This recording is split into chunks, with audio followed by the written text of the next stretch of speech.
So there's this trend that I've been seeing on YouTube lately that I really like. I find it entertaining where other YouTubers will rank things that, are of interest to them. Characters in Game of Thrones, fast food restaurants, other YouTubers, and I thought that since this is a political YouTube channel, it would make sense for me to kind of do my own ranking of the 2020 Democratic Party primary contenders.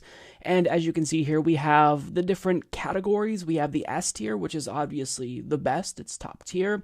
And then we have the F tier, which obviously is the worst of the worst. Now, this is not me ranking them based on numbers. I think that we all know that Bernie Sanders is my first choice, but this isn't me saying this is my number one, my number two, so on and so forth. This is essentially me just categorizing the candidates based on how good they are. So let's go ahead and get started. Okay, so the very first one we have here is Governor of Washington, Jay Inslee. Thus far, I'm not super impressed by him. He hasn't really laid out anything other than saying that he wants to tackle climate change, which is phenomenal. This is a really important issue. But the problem is that why would we opt for him when there are other people who are better when it comes to this issue? I mean, Bernie Sanders is championing the Green New Deal. Tulsi Gabbard has introduced her own climate change legislation, the OFF Act. So why would I choose him over them when there are better people on this issue? But nonetheless, the fact that he wants to raise awareness about this issue is still important. So he's certainly not S tier. He's not the worst of the worst, but I'm going to put him in about mid-range. I'm going to put him as C here because, I'm not interested in what he has to say if you're only talking really about one issue and you don't have the credibility needed on that one issue.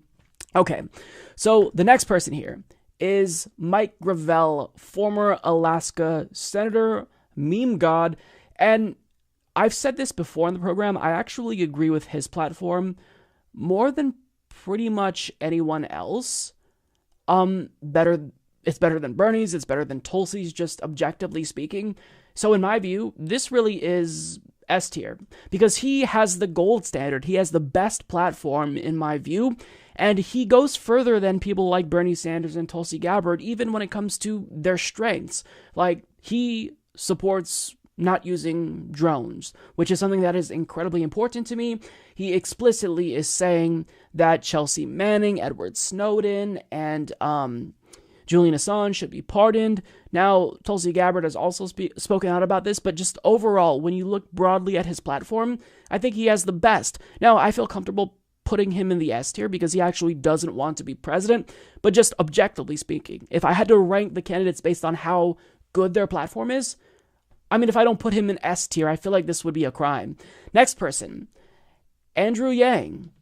So I like Andrew Yang. I was part of the Yang gang from the beginning. I have an Andrew Yang pin, or actually two of them over here. And I think that he is extremely honest. He's truthful.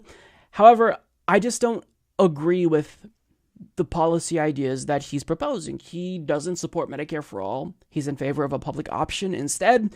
And I'm worried about his version of universal basic income. I think that if you're introducing universal basic income and it's supplementing existing social safety net programs, and you don't have to choose between UBI and Social Security, I would support him a lot more. He'd be like nearly top tier for me. But because he's not doing that yet, until he proposes a plan to, improve Social Security, lift the cap on taxable income, then, he's not a first choice for me. We'll just say that. So I'm going to put him in B tier because he still has a lot of great ideas like ranked choice voting and whatnot. But, his main pitch of UBI, I don't agree with the way he wants to implement that. Moving on, we have Mary Ann Williamson. So this is someone overall who, I think she's a really nice person. She doesn't support Medicare for all. She made this clear in an interview on the Jimmy Dore show. And if you don't support Medicare for all, I'm sorry, I lose interest in you. I lose interest in you. But with that being said, she still has one strong policy that I really do support. She believes in reparations for American descendants of slavery. Now, I actually think her plan is fairly meager. She's pitching $100 billion over 10 years, so $10 billion per year. And I think that they're owed more than that. I think we can do better. And also, I don't know that she's been explicit about that being a check. So I don't know for sure. Like, I previously gave her credit for being the best on this issue, but I'm not 100% sure. So I'm going to put her in B because this is the tier where you have one policy that I really like, but overall, I just can't get behind you because you don't check the boxes that I need you to check, namely Medicare for all. And also, I think she needs to lay off the platitudes because it is irritating to me. She talks a lot about, love and whatnot, but you've got to read the room. This is not an election where running on love, quote unquote love, whatever you want to mean by that, is going to win. Like, we are in a burn shit down era in politics. We don't feel love, we feel hatred. And we want someone who's going to destroy the establishment. And, I said the same thing about Beto O'Rourke with his platitude, so the same is going to be applicable to Marianne Williamson. Next person here. Elizabeth Warren. So, I like Elizabeth Warren. However, with that being said, the problem that I have with Elizabeth Warren is that she won't unequivocally support Medicare for all. I mean, she's co-sponsored Bernie's Medicare for all bill, but anytime she's asked about it, she runs away from it. She says, well, yeah, I also co-sponsor, a public option bill and lowering the age of Medicare down to 55, and I don't like that. However, I still think she's a phenomenal candidate. She proposed canceling some student loan debt. She keeps coming out with these really innovative policy ideas that I hadn't previously thought about, and I like her. The one thing that scares me about Elizabeth Warren is I don't know that she'd have the political courage to fight for anything. Like, we saw how she didn't have the courage to endorse Bernie Sanders. She didn't have the courage to stand up for the Standing Rock activists back in 2016 when they were being brutalized by militarized police. So I worry about her willingness to fight. With that being said, I still think that she is good enough to be in A tier because I genuinely believe that she's principled. Fighting for what she wants to get implemented is a whole other story. But with that being said, I like Elizabeth Warren. Next person, Eric Swalwell. So this Felicia is one of the 1,000 centrists who is running, and basically he's running on gun control, which is an issue I can get behind, but every single candidate supports gun reform. So this isn't really something that you're really setting yourself apart with. Like, when it comes to someone like Tulsi Gabbard, I think it's incredibly brilliant for her to run on ending regime change wars because you have like one or two other candidates, if we're being extra charitable, who believe that we should do this. So that's innovative. This isn't very innovative to me. And also, he's more of a centrist. He doesn't support Medicare for all. He's just not great. Overall, I'm going to put him in the E tier. Because I don't think he is the worst of the worst. There's certainly worse out there, but he just, we could do better than Eric Swalwell. Next person is Bernard. I am a brother of the Bernard. You all know, it looks like, behind me, a Bernie Sanders fan club. But Bernie Sanders is someone who I've supported since 2010 when I saw his epic filibuster on the House floor. And I just knew that this guy was principled, and the more you dig into his record, the more you love him. He supports Medicare for all. He's the strongest on Medicare for all, which is my number one issue.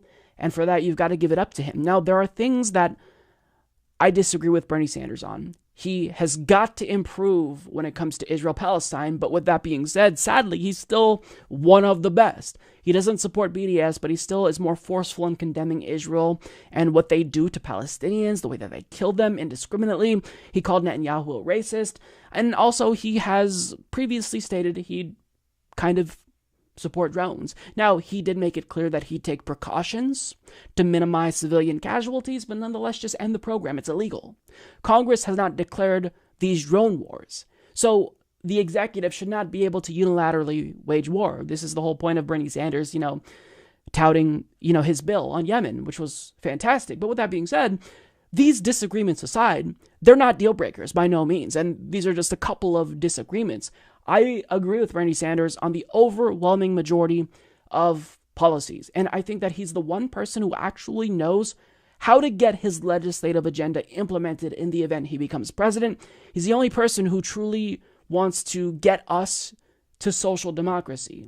And even if his platform in and of itself is not as good as Mike Gravel's, just out of pure strategy, out of consistency, he's definitely S tier. Phenomenal candidate, as you all know. I mean, it's not like I have to convince you guys, because you already know how I feel about Bernie, but he's great. Next person, another Felicia here. We have Tim Ryan. Now, Tim Ryan, if you recall, he challenged Nancy Pelosi in I believe 2016, or maybe it wasn't 2016. Basically, he was running against Nancy Pelosi to be speaker, but even if we don't like Nancy Pelosi as progressives because she's a conservative, if you could believe it, he was challenging her from the right. So he's a conservative. I see no reason why he wants to run. I don't think there's really a place for him. So I'm going to put him in the F tier. He's basically the worst that we can possibly do. I don't care. And really, he's not that much different from Eric Swalwell here. But, I mean, what are you running on? Like, at least with Eric Swalwell, he has something that he's running on. Like, he says, I want gun reform, because that's the one thing that won't offend the plethora of special interests that contribute to his campaign, because he's not going to be taking money from, GOA or NRA. But, I mean, it's something. What is Tim Ryan offering? What is he running on? I don't know. I don't know what it is. Incrementalism, more neoliberalism, no thanks. So not cool with him. Beto O'Rourke. This is someone who, he's bad. He's just so bad. He's pretty much an empty vessel. I feel like he doesn't have any ideas, any platforms, and if you put him in power, what he's going to carry out, his agenda, will essentially be dictated by his advisors. He'd be the left equivalent of Donald Trump. Now, he has some great ideas. He wants to legalize marijuana. Awesome. He did support Medicare for all, and then once he decided to run, flipped on it. He, however, is raising money based on bundlers. He is teaming up with oligarchs who donate to Democrats. He's just someone who is not consistent and overall has a very conservative record. Now, in the race against Ted Cruz, I was incredibly supportive of him, because I would support a turd over Ted Cruz, and I'm not being hyperbolic. If you gave me the choice between Ted Cruz and a literal piece of shit, I would vote for that piece of shit over Ted Cruz. So, I mean, I supported him back then, but in 2020, I don't know why he's running, and I don't think he knows why he's running, and that is, it shows why he face planted, because he is vacuous. He has nothing. So I'm going to put him in the C tier. Certainly not the worst of the worst. Certainly not the best of the best. I kind of want to move him to D tier because he's really bad. Yeah, I'm gonna move him to D tier just because I don't know what he's running on. Besides legalizing marijuana, which I support, I don't know what he's running on. I don't know why Beto O'Rourke feels like he's the person who, should win when he doesn't really have new ideas. Okay, so let's go to Seth Moulton, another one of the Felicias. I consider the F category the Felicia category, a bunch of white dudes with basically the same policy. I mean, they should really, I saw a tweet about this. These guys should all be running as one person because they're the same fucking person. But Seth Moulton, he's someone who tried to challenge Nancy Pelosi from the right, and that failed spectacularly. I believe he got booed by his own constituents at a town hall. He recently came out against Medicare for All and said he supports a public option in addition to the ACA. I don't know why he's running. There's no really one signature issue that sets him apart. So he goes in the F tier. The only reason why, and to be clear, the reason why I'm not putting Swalwell in the F tier is because, I mean, these guys don't have something that they're running on that is noticeable, at least. Again, Swalwell says guns. That's something that tells me that you have one reason why you're running, even if it's something that isn't that innovative, or wouldn't be super transformative. It's something, so credit where it's due. But yeah, Moulton is one of the Felicias. The next person is Wayne Massam. Now, this is someone who I don't know too much about, but I will say this. He is basically an incrementalist. He doesn't support Medicare for all. He wants to get dark money out of politics. He's more of an incrementalist, with the exception of one policy that is amazing. He goes further than Elizabeth Warren when it comes to student loan debt cancellation. He actually straight up is adopting Jill Stein's policy. We take the $1.5 trillion that 45 million Americans or 44 million Americans hold, cancel all of it, full stop. Now, for that, I'm going to put him in the B category because that is such a bold thing to run on that I've got to give you credit there, because if you are running on something that bold, that really does set you apart. Like, look at these people. We have in the B category, we have Yang. He's running on UBI, which I support in theory, just not necessarily his implementation. We have Williamson, who supports reparations. I think it's not the best reparations proposal that we can come up with. It's still something that I support. And we have Massam with student loan debt cancellation. So in the B tier, what I kind of see here, based on my own trend of categorizing these people, is they're, by and large, they have one big policy that really sets them apart from the rest of the field. And I think it's fair to put Massam in this category. So we have Amy Klobuchar, another Felicia candidate. I don't know why she's running. I don't know why she chose to eat salad with a comb. And I will never get past that. I'm sorry. Never, ever, ever going to get past that. I don't know where to put her. Let's see. She's certainly in the Felicia category. I think she's part of the white men who should be running as one person. But with that being said, she actually is proposing some policy ideas. She's like a boring version of Elizabeth Warren, where she's talking about, having these savings accounts for your tuition. It's incredibly bad, just incrementalist, neoliberal nonsense. But I mean, she's trying, I guess. So I'll put her in the E category, I guess. I don't know. See, it could go either way. She could be in the F category, she could be in the E category, but I'll be extra kind and I'll put her in the E category just because she has given me joy because of this salad with a comb kerfuffle that I can't stop talking about and thinking about. Next person, John Hickenlooper. He watched porn with his mom. F. He also compared Bernie Sanders' policies to Stalin's. So I think that he's just not a bright guy. Former governor of Colorado, I think, would know the difference between Stalin and Bernie. But nonetheless, he is feigning ignorance here, and he watched porn with his mom. Nope. Kamala Harris. Oops, I just flipped her. Sorry, hang on. Okay. Kamala Harris. She is someone who I consider her the best of the worst. She's definitely a corporate Democrat, but she stands out among all of the other corporate Democrats because she, I believe, is more politically astute. She's more savvy when it comes to strategy, and she knows that she has to do two things. One, she knows she can't piss off her donors in the Democratic Party if she wants to win, but she also knows that she can't piss off progressives like Hillary Clinton did if she wants to win. So she's savvy. She knows what she's doing, and she's certainly more charismatic than the other corporate Democrats. I'm going to go ahead and put her in the C tier. If there was any Democrat that stood out, or really that remained, let's just picture this situation where it is March, and there's two candidates left, and Bernie was there obviously running against another corporate Democrat, which is what I think will probably happen. That's how the race will be consolidated. One progressive, one corporatist.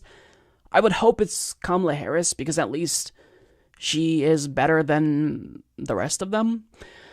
Okay, next person. Kirsten Gillibrand. Pretty much the same is true for Kirsten Gillibrand. She comes out in favor of really bold policies like abolishing ICE, but at the same time, even though she knows, like Kamala, that she can't piss off progressives and her donors simultaneously, and she's trying to walk this fine line, the problem is that she goes against her own better judgment. Like, she just had a fundraiser with a big pharma executive. That's completely unacceptable in 2020 in an anti-establishment election. So for that, she's not as good as Kamala Harris in my view.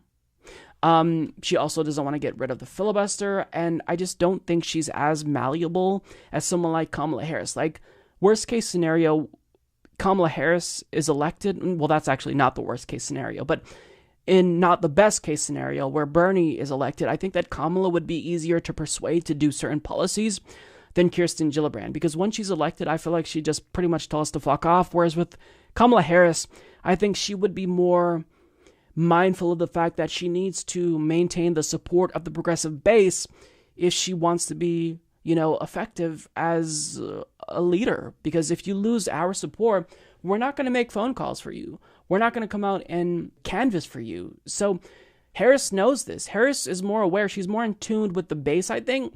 So for that reason, I think that Gillibrand, she kind of is in this D tier where just not great, but not the worst. Next person, Tulsi Gabbard. Now, Tulsi Gabbard is someone who I really, really admire. She carved out this lane for herself, and you've got to give her credit. She's running on ending the regime change wars. Now, like Bernie Sanders, I don't think she's perfect. I wish that she would include ending the drone war as part of her platform, but with that being said, she's pretty much an amazing candidate. She's nearly perfect. Now, I do have other criticisms of Tulsi Gabbard, but none of them, like Bernie Sanders, are deal breakers. But with that being said, Tulsi Gabbard, for my number one issue, she doesn't speak to this enough. She's one of two people that hasn't backed away from Medicare for All. But what I'm looking for is for her to explicitly say, we need to do away with private health insurance companies, because that's really the way that you secure a very stable single-payer system. Now, she doesn't necessarily have to say, let's make private insurance, supplemental insurance illegal. But I mean, the goal is to craft a single-payer system that is so good that they basically go out of business. And when it comes to, more elective procedures, things that you might need to finance, like braces or breast augmentation, for example, things that aren't, of concern for your health, I mean, you finance this. You don't really need insurance for that either. But with that being said, I'm not going to get too nitpicky because Tulsi's phenomenal. She's an amazing candidate. I'm going to put her in the A tier. Now, she's here with Warren for me, and I kind of feel like she's a step above Warren in my view. Like, I've been struggling genuinely about who's my number two. If there was like a tier between S and A, I would probably put Gabbard there and leave Warren in A. And the main reason why I do this is because Gabbard doesn't run away from Medicare for All like Warren. And Gabbard is also someone who is strong. Like, I genuinely believe that if she says we're going to end regime change wars, if she gets elected, she's ending the regime change wars. And if the establishment and media want to fight her on that, she's not going to back down from that fight, because I believe that Tulsi Gabbard, she has political courage. She endorsed Bernie. Warren did not. She went to Standing Rock in 2016. Warren did not. So Gabbard, really, she sets herself apart by being bold, by being strong, by being courageous, and by really just having this amazing platform when it comes to ending regime change wars. And if you watched an ad that she put out where somebody went to one of her rallies and was crying because of her stance on regime change wars and how much that meant to this person, she really had this intimate moment where she hugged that person. It was phenomenal. Tulsi is really, she's great. So she's definitely A tier with Elizabeth Warren. Okay, John Delaney. One of the Felicias who should be running as one person. F tier. He really is not running on anything, and there's no excitement for his campaign. Like, if you look at some of the photos that he's posting on his Twitter, there's like 5 people that show up to his events. Like, literally. I don't know why he's running. He's just seemingly an anti-Trump person and wants to get elected to restore decorum. Okay, but what does that do for us? You're going to do the same, largely the same policies as Trump, but nicer? Who cares? I want change, and he doesn't want to change the system. So he's basically worst of the worst. Next person, Julian Castro. I'm going to put him in C. I think that this guy is a weasel, but he's not the worst of the corporate Democrats. He actually is paying lip service to the idea of Medicare for all. However, I don't believe he'd actually implement it. I don't believe he would fight for that. He's talking a big game when it comes to reparations. Don't believe he'd actually push for that. In fact, he criticized Bernie for not going far enough on reparations when he basically signaled support for the same thing that Bernie Sanders supports. So this guy is a weasel, but with that being said, I think he, like Kamala, knows he needs to at least, at a minimum, pander to progressives. And I don't like being pandered to, but you've got to give him credit for the effort, at least, I guess. Actually, I'm kind of rethinking C. Do I move him to D? Yeah, I'm going to move him to D. This dude's a corporate Democrat. He came from Obama's administration. He's a corporate Democrat. Okay, next person. Pete Buttigieg. He is D. Actually, you know what? He may even be E. Actually, no. I'll tell you why I'm going to put him in D. So even though he's a centrist, he does have some good ideas that I support. First of all, he supports getting rid of the Electoral College. Don't need to support him for that, though, because Elizabeth Warren agrees. He also has a really good court-packing plan that would add 6 more justices to the Supreme Court, but also move to depoliticize the Supreme Court.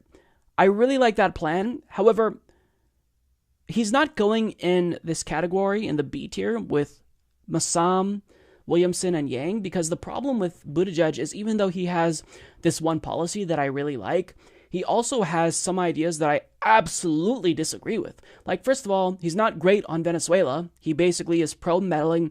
He floated the idea of compulsory national service. Fuck out of here. Hate that idea. Hate that policy. And he also said that candidates need to talk more about their values and put that front and center rather than talking about policies. No, thank you. Okay, Cory Booker. He's someone who I'd also put in the D tier. He's basically indistinguishable from the rest of these people. In fact, you know what? You could make the case that he belongs in E tier basically because of that vote for, or the vote against Amy Klobuchar's bill, and it's funny that she's lower than him, to allow us to import cheaper prescription drugs from Canada. But the difference is that he co-sponsored Medicare for All. Will he actually deliver Medicare for All as president? No way, because he's already moved away like Kamala Harris from it. But he's just a lot more corporatist than someone like Kamala Harris, I think. And they're both corporatists, but there's something unique about Booker in that he's such a slimeball that I really don't believe anything that he has to say. So with Kamala, I believe that she'd get in and she'd try to maintain at least some level of support from progressives. Like, she'd offer us a few concessions, whereas Booker would just be another Democrat like Bill Clinton and Obama, where he's just going to work to appease his donors. So we got a couple left. Joe Biden. Joe Biden is F tier. He essentially is the worst of the worst. In fact, if I could put him in a lower tier than F, I would do it. Because Joe Biden has basically been on the wrong side of every single issue. While Bernie Sanders was protesting segregation, he was making speeches in favor of segregation functionally. He was on the wrong side of history when it comes to DOMA. He voted to federally ban same-sex marriage. Now he's come around, and I welcome your evolution, but nonetheless, at that time, Bernie Sanders was on the right side of that issue. He voted for NAFTA. He was in support of the TPP. He voted for permanent normal trade relations with China. He's basically a hawk. He's a conservative corporate Democrat. And this guy is a paper tiger. He likes to talk tough. He likes to make it seem as if he's the best bet to go against Donald Trump because he has a big mouth. But that doesn't mean anything. You just have a big mouth, and that's that. So Joe Biden is the worst of the worst, and I truly hope that Democrats defeat him, because in the event he becomes the nominee, well, we're replicating the same strategy that cost us 2016, right? And I say us loosely because I don't necessarily associate myself with Democrats. I'm more of an independent, but I have to register as a Democrat because I'm in a closed primary state. So I'm not going to be able to vote for Bernie if I don't register as a Democrat. So temporarily, at least for all intents and purposes, I'm a Democrat. And if we don't beat him, we replicate the same strategy in 2016. Put up a corporatist who we know Trump has the capacity to defeat. Not a fan. Last person here. Bennett. He's a senator. And he's another Felicia, basically running on the same thing that the rest of the Felicias are running on. I'm going to put him in F tier. And largely for the same reasons that, I categorized Seth Moulton and Tim Ryan here as well. He just isn't really running on anything. It's more incrementalism. It's, these half measures. And if you're not running with these big ideas to fundamentally change the system, or if you come up short there, if you're not running with one really strong policy proposal, then why are you even running? So in this category here, F and E, these 8 people should all be running as one person because they're functionally the same thing, and I'm fully aware of the fact that you could almost put Buttigieg and O'Rourke here. But because they have a couple of good ideas, like, we have abolishing the Electoral College, legalizing marijuana, also legalizing marijuana, that's why they're kind of in this category. And with the E category, we have these neoliberals proposing incrementalist ideas, but, it's something. These guys aren't doing shit. They're basically just... They're running because they're running. There's no driving core ideology behind them. They're vacuous. They're vapid. They're not talking about policies. What are you running on? Why are you running? So overall, let's just kind of take a moment here because we have everyone now. And for the most part, as you can see, just overall, I'm not too big of a fan of most of the contenders. Half of the field is in, these lower tiers because they suck. They're not great. But in this higher tier, you're never going to have a candidate who is perfect, who agrees with you on everything. But with these 4 candidates, we're pretty damn close. Like, we're pretty fucking close. You have Bernie Sanders, who is a revolutionary, who actually wants social democracy, which in my view is important. And just getting us on the trajectory of social democracy, even if he gets 1/100th of his agenda implemented, I think is better than what everyone else is proposing. You have Elizabeth Warren and Tulsi Gabbard, who I would love to vote for. In the event they won, I would enthusiastically support either one of them. And then you have Mike Gravel, who has a phenomenal platform but doesn't actually want to be, president. But if he's going to promote progressive policy ideas on that debate stage, I'm behind it. And then you have people who I generally admire, probably Massam less so than Yang and Williamson. But, their one bold idea isn't enough to get my support. And then you have these mid-range candidates who are just, don't like them. But they're certainly the best of the worst here.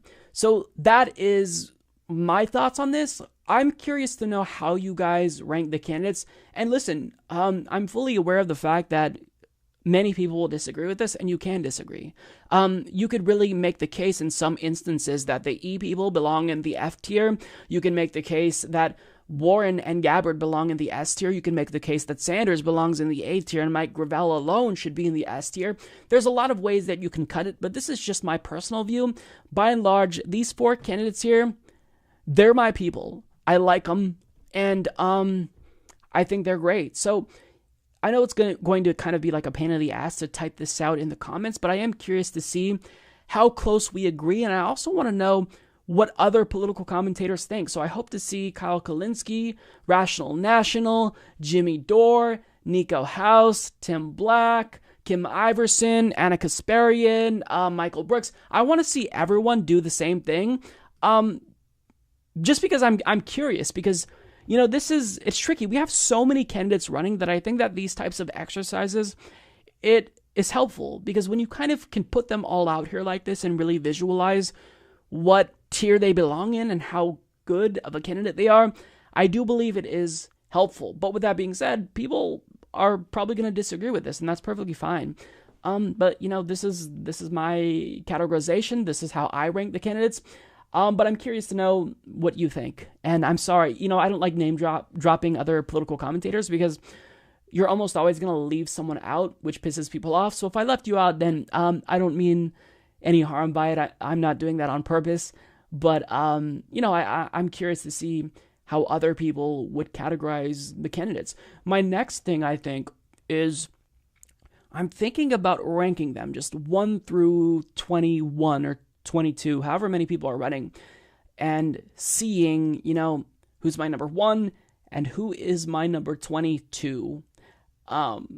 Because that's something that's also interesting, but I'm still genuinely struggling when it comes to who's my number 2 or number 3 if you include, Gravel, but I don't really put him as my number 1 because he doesn't actually want to be president. So I've ranked Bernie as number 1, and I go back and forth between Warren and Gabbard because on one hand, I like Warren's student loan debt cancellation plan, but I like that Gabbard talks more about regime change wars. I trust that Gabbard will fight and has more courage than Warren. So it's a struggle for me. I've gone back and forth, so I don't know how I would rank them. I'd probably still tie them overall because they're both excellent candidates and I like them both very much. I bought t-shirts for them both. I bought buttons for them both and I love them. But, Bernie's definitely my number 1.